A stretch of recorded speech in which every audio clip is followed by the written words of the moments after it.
በአዲስ አበባ የሚገኙት የእስራኤሉ አምባሳደር ከአፍሪካ ህብረት ስብሰባ ላይ መባረራቸውን ተከትሎ እስራኤል ቁጣዋን በከፍተኛ ሁኔታ ገልጻለች። እስራኤል ባወጣቸው መግለጫ አምባሳደሩ ደብዳቤ ደርሷቸው ስብሰባው ላይ እንዲሄዱና ሆኖም ግን በስብሰባው አዳራሽ ላይ ሲደርሱ ወረቀት የለውትም በሚል መባረራቸውን ገልጻ ይሄ ሆን ተብሎ የተደረገው የእስራኤልን ክብር ለማውረድ ነው ብላለች። ይሄንንም አልታገስም ስትለው የገለጸችው ነገሩ ምንድነው? የአልጀዚራና የኢየሩሳሌም ፖስትን ዘገባ በአጭሩ ላቀርብላችሁ። በኢትዮጵያ የእስራኤል አምባሳደር አቶ አብርሃም ንጉሴ በአዲስ አበባ ከሚገኘው ከአፍሪካ ህብረት አዳራሽ መባረራቸውን አልጀዚራ ዘግቧል። ዛሬ በአፍሪካ ህብረት ማንዴላ አዳራሽ በተካሄደው የሩዋንዳ ዘር ማጥፋት የተመለከተ ስብሰባ ላይ አምባሳደሩ ድንገት መገኘታቸው ነው አልጀዚራ የገለጸው። አንድ ዲፕሎማቲክ ምንጭ ለአልጀዚራ ሲናገሩ የአምባሳደሩ በስፍራው መገኘት ያልጠበቀ ነበር ብሏል። ምንጩ ጨምረውም እንደገለጹት አምባሳደር አብርሃም ንጉሴ ልክ አዳራሽ ውስጥ እንደገቡ የበርካታ ሀገራት ተወካዮች ከፍ ባለ ድምፅ ተቃውሟቸውን አሰምተውባቸዋል።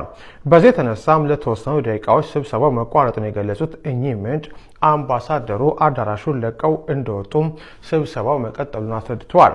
የአፍሪካ ህብረት አምባሳደሩ በስብሰባው ላይ እንዲገኙ ማን እንደጠራቸው ምርመራ ማድረግ መጀመሩን የአልጀዚራ ዘገባ ጠቁሟል። የእስራኤል አምባሳደር ከአፍሪካ ህብረት ሲባረሩ ይህ የመጀመሪያቸው አይደለም።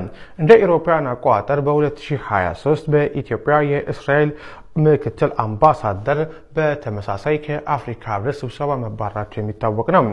በወቅቱ የእስራኤል መንግስት ይህን ያደረጉት ደቡብ አፍሪካና አልጄሪያ ናቸው በማለት ወቀሳ ማቅረቡም ይታወሳል። በአፍሪካ ህብረት ውስጥ አባል ያልሆኑ 87 ሀገራት መቀመጫ ያላቸው ሲሆን እስራኤልም በ2021 መቀመጫ ማግኘቷ የሚታወስ ነው። አምባሳደሩ ዛሬ መባረራቸውን በተመለከተ የእስራኤል ውጭ ጉዳይ ሚኒስትር ቃል አቀባይ ኦሪማ ሞርስቲን ለኢየሩሳሌም ፖስት ጋዜጣ በሰጡት መግለጫ አምባሳደሩ በስብሰባው ላይ የተገኙት በክብር የመጥሪያ ደብዳቤ ደርሷቸው እንደሆነ ገልጸዋል። ይሁንና ይህን መጥሪያ በመላክ ጸረ እስራኤል አጀንዳ ያላቸው አካላት እንዲጠቀሙበት ማድረጉም አሳፋሪ ተግባር መሆኑን አስረድተዋል። የሩዋንዳና የአይሁድ ህዝቦች ተመሳሳይ ታሪክ ያላቸው መሆናቸው የጠቀሱት ቃል አቀባዩም በአምባሳደሩ ላይ ይህን ድርጊት በፈጸሙ አካላት ላይ አስፈላጊ ዲፕሎማሲያዊ እርምጃ እንደሚወሰድባቸው ገልጸዋል።